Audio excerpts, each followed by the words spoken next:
मकर संक्रांति वो दिन जब सूर्य की उपासना और दान का कई गुना फल मिलता है। तो चलिए अब आपको बताते हैं मकर संक्रांति से जुड़ी कुछ ऐसी ही अद्भुत बातें जिनके जरिए आप अपने भाग्य के सितारों को और भी बुलंद कर सकेंगे। सूर्य के राशि परिवर्तन के साथ मांगलिक कार्यों की शुरुआत होती है।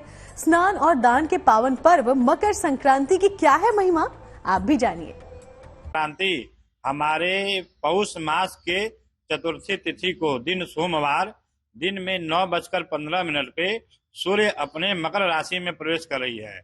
शास्त्र में ऐसा कहा गया है कि सूर्य शनि के पिता हैं और इस दिन ही सूर्य अपने पुत्र से मिलने जाते हैं, क्योंकि सूर्य शनि जो है वो मकर राशि के देवता माने गए हैं और सूर्य इसी दिन प्रवेश करता है शनि की राशि में। को आत्मा कहा गया है। शरीर की आत्मा सूर्य है और जिस प्रकार से आत्मा प्रबल जब होती है, लग्न प्रबल होता है, तो हमारे जीवन में हर ऊंचाइयां हमें प्राप्त होती है। इसलिए सूर्य का ज्योतिष में बड़ा ही महत्व है और वेदों में भी सूर्य को अनगिनत मंत्रों से सुशोभित किया गया है। एक दो मंत्र हम आपको सुना देते हैं। ओम कृष्णेन रजसा वर्तमानो निवेशयन्नमृतं मर्त्यांच हिरण्येन सविता रथेन देवो जाति भुवनानि पश्यन्न इत्यादि मंत्रों से भगवान सूर्य का पढ़कर हमें अर्घ्य देना चाहिए। और ज्योतिष में सूर्य जब प्रबल होता है तो हमें अनेक प्रकार की सफलताएं प्राप्त होती हैं। मकर संक्रांति एक तरह से देवताओं की सुबह होती है। इस दिन स्नान, दान, जप, तप, श्राद्ध और अनुष्ठान का बहुत महत्व है।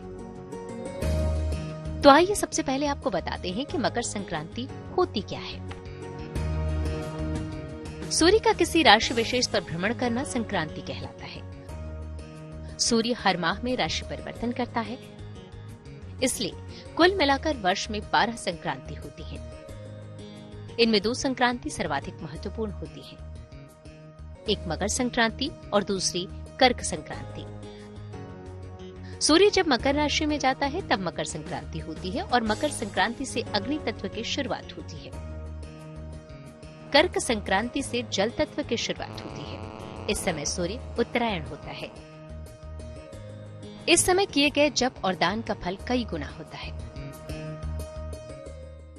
अभी वर्तमान में जब सूर्य धनु राशि पर होते हैं तो उस समय दक्षिणायन होता है और उस समय पतझड़ ऋतु, जिसको हेमंत ऋतु हम लोग बोलते हैं, इस समय प्रकृति में सब कुछ पत्ते झड़ते हैं, वनस्पतियां जो फल नहीं फलते हैं। लेकिन जैसे ही सूर्य मकर राशि में प्रवेश करता है, हमारे प्रकृति में बहुत सारे परिवर्तन होते हैं।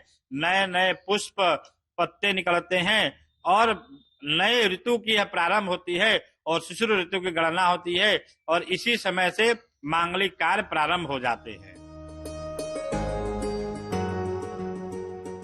ऐसा माना जाता है कि इस मौके पर किया गया दान 100 गुना होकर वापस फलीभूत होता है। मकर संक्रांति के दिन घी, तिल, कंबल, खिचड़ी दान का खास महत्व है।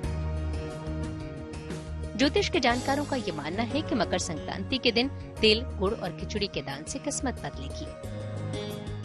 जैसा कि हमारे शास्त्रों में सूर्य 12 राशि पर विचरते रहते हैं और हर प्रति माह के 14 या 15, 16 तारीख में यह अपनी राशि बदलती है।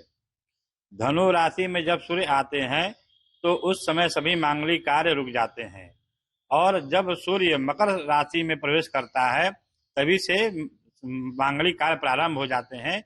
इसीलिए हमारे ज्योतिष शास्त्र में या शास्त्रों में सूर्य का मकर राशि में आना बड़ा महत्वपूर्ण बताया गया है। मकर संक्रांति के दिन पुण्यकाल में दान देना, स्नान करना या श्राद्ध कार्य करना शुभ माना जाता है। मकर संक्रांति पर गंगा स्नान की विशेष महिमा बताई गई है। तो आप भी मकर संक्रांति पर स्नान और दान करके पुण्य के भागी बने।